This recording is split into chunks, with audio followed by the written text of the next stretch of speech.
Hi-ho, everybody, and welcome back to another episode of Andrew Rants, the video series where I stand upon my metaphorical soapbox pedestal of the world, and I bitch complain about things that annoy me, bother me, piss me off, and make me go blind with unending and unequivocally powerful rage. I'm almost like Ezekiel Rage from The Real Adventures of Johnny Quest, only I don't have a book of rage, I have a playlist of rage. It's the playlist of rage. Okay, I'll stop that now. But anyway, what's my issue in this episode? What is my beef du jour? Recently, I watched a CinemaSins video. And before somebody out there goes, "You watch that garbage," let me stop you for a moment and explain why I watch CinemaSins. It's called Cliff Notes, baby. Yeah. You see, if I can't get my hands on the movie, or it's one that I really didn't feel like going to see because either A, the plot bored the living shit out of me, but I'd like to know what exactly happened, B, I didn't care enough to go see it because the actors and actresses really don't thrill me, C, I could give a flying rat's ass because it's the fifth one of some trilogy that came out back in the 70s, or D, all of the goddamn above. So, if it's one of those, I probably have watched CinemaSins for it. Plus, I like commentary. That's the whole purpose of their thing, is they'll tell you about a movie, tell you what's wrong with it in their own funny, unique way. And I do appreciate that.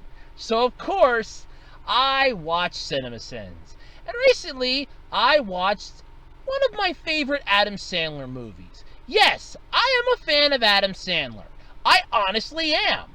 I think the majority of his movies are actually kind of funny. Grown Ups, Grown Ups 2, Jack and Jill, Just Go With It, Blended. There are a lot of good Adam Sandler movies. Hell, Happy Gilmore is actually pretty good. While yes, I'm not a fan of Billy Madison. I think Little Nicky's kind of interesting, but I'm not a fan of Big Daddy. There's a tremendous big-ass divide between the good Adam Sandler movies that I like and the ones that are pretty much garbage. So, which ones do I care for? A lot of them. But this is my beef and what's starting to really annoy the ever-loving shit out of me. Whether it be a reviewer or a commenter or just somebody discussing a movie that he's done, they constantly have this groan of agony to their voice. Oh, it's another Adam Sandler movie. This one, he's playing, what the hell is it? Oh, it's a doctor that studies Fruit Loops for a living. Okay, great. This is great. So he's basically now a breakfast cereal man. Okay, who the hell cares? No, I find that highly annoying. Look, okay, not every actor in the world is great. Not every movie in the world deserves Oscar gold. There are some things that suck. You need to have good to balance evil. They are two sides of the same coin. One cannot exist without the other. For every good movie there is, there's always going to be 2 or 3 that suck. And for every bad movie that blows, there's constantly going to be a few good ones that don't. It's basically a matter of balancing the scale. I think the Nostalgia Critics one video on The Lion King 2019 pretty much summed it up by, you need to make bad movies that'll make some money to make the movies that you really want to make. Of course, that happens. More than we're willing to admit. But here's my problem. Stop bitching about actors! Okay, you're not a fan of Adam Sandler. Alright, you think the jokes are stupid. Fine. I heard you the first 27 times. Why don't you just do us all a favor, rent a billboard, and put it up on a billboard? I think Adam Sandler sucks. I will basically drive by and flip that billboard off. Look, the man does a decent movie. The problem is the audience isn't expecting it to be what it is. It's low-grade humor, but it's low-grade humor designed to make you laugh unintentionally. Because you need to laugh. If you want to have a pole up your ass for the rest of your lives, be my guest. It's not a pleasant thing. I occasionally have one up there. It's not fun. Metaphorically speaking, of course. But still, it's not fun to have a rod up there, okay? It hurts. Because you constantly look at everything like, oh, this is crap, oh, God, I hate this. And you're that stick in the mud that everybody doesn't want to deal with. You know that old saying, every party needs a pooper, that's why they invited you? Yeah, that's why. And here's the biggest part. So a lot of the movies weren't the world's greatest. Did you actually give them a shot?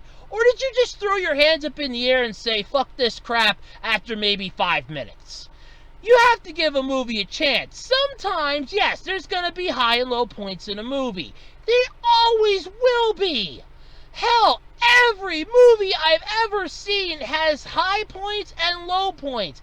90% of the time, the low points are where you can breathe from laughing your ass off during the high parts. Or you can breathe from finally getting a chance to see, okay, good, they survived. Whew! Now I can catch my breath and let my pulse rate go back down to normal because I want to survive to the end of this hour and 35-minute shit fest. Let me at least go to the movies or watch the movies. I'm never going to the theaters again after paying for Battle Angel Alita. No, let me at least watch a movie and not be subjected to, oh, look, it's another one of this actor. Look, I have actors that I'm not a huge fan of. I won't deny that. John Travolta immediately comes to mind. While I do appreciate him doing the voice of Bolt in Disney's Bolt, I do not appreciate Saturday Night Fever. I do not like Grease in any way, shape, or form. And I, for sure, hate, with a passion, mind you, hate the movie Hairspray. But in all honesty, I was never really a fan of the musical anyway, to begin with, and it's, even with the original, I never liked the original. Mostly because it's a musical, and I'm not a fan of goddamn fucking musicals! There are some that get a pass, but not many. Just some, a few. Occasionally, one or two might get through the cracks. Otherwise, I'm not a fan of musicals. I think they suck. You want to sing every 5 fucking lines? Go for it. At least when I watch an Adam Sandler movie, I know what I'm supposed to do. I'm supposed to laugh my ass off.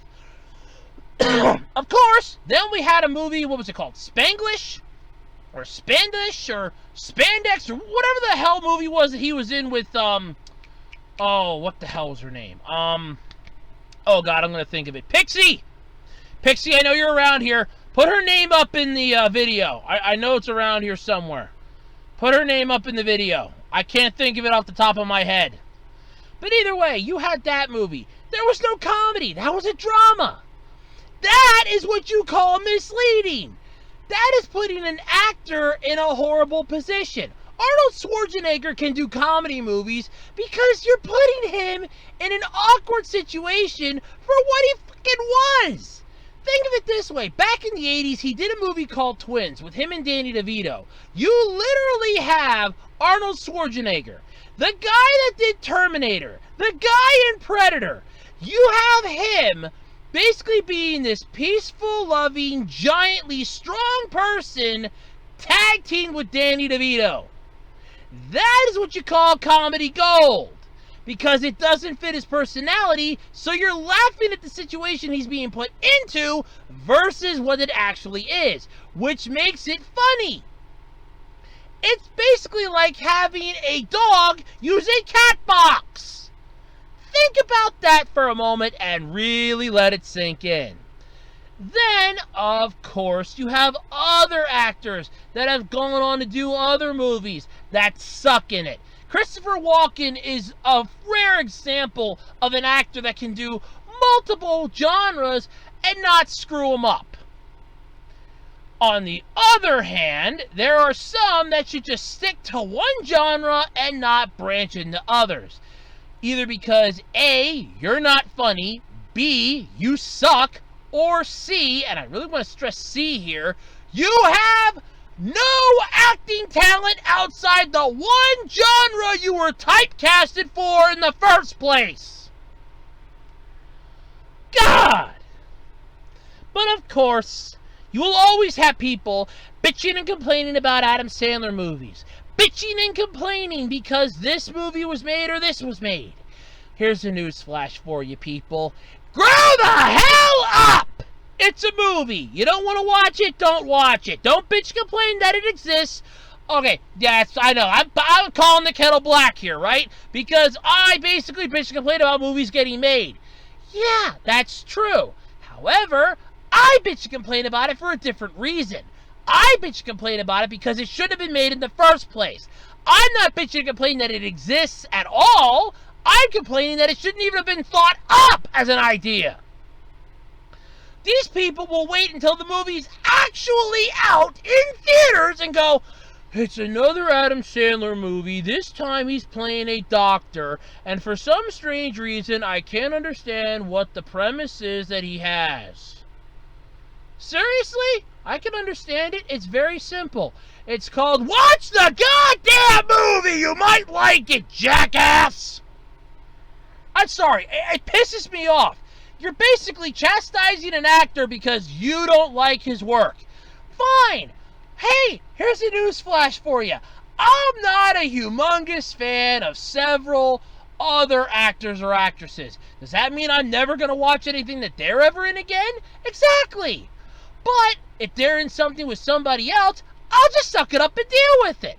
I'm not a humongous fan of Betty White, but if she's doing a character in a movie and it's a short one-off segment of her, yeah, I'll deal with it. If she's the main character, I'm not even going to touch it with a 10.5-foot pole. No chance in hell.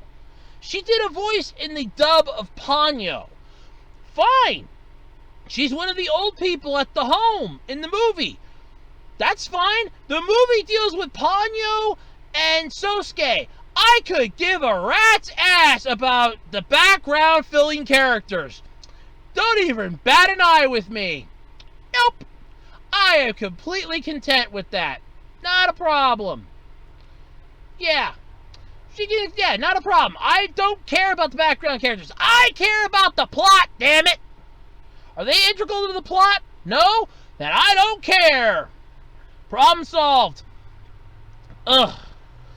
I just, for the life of me, never can understand why people chastise an actor or chastise an entire trilogy or something just because it has an actor or actress that they're not a fan of. I'm not a fan of a lot of them, but that doesn't mean I'm going to badmouth all of their movies. Some of them might be good. An example, like I said, I'm not a fan of John Travolta, but I love the movie Bolt. Sometimes it just shows that there are some actors that can't act for beans in front of a camera, but can act when they're behind a microphone. It's not that they're a bad actor, it's just that you're visually seeing them acting, and you can see how their body language is not telling the story that the character has to tell. Versus, hey look, they're voicing a character that's literally in front of them on a screen that they're adding the voice to, so they know what to do. It makes a difference. But let me know what you think in the comment section below. Have you ever been annoyed by an actor, actress, or movie genre? Has things ever pissed you off so badly that you just go, oh, I hate this and the hell with it? Do you have your favorite list of actors or actresses or movie genres? Let me know in the comment section below. And until next time, I'm Andrew Rhodes, and this has been Andrew Rants.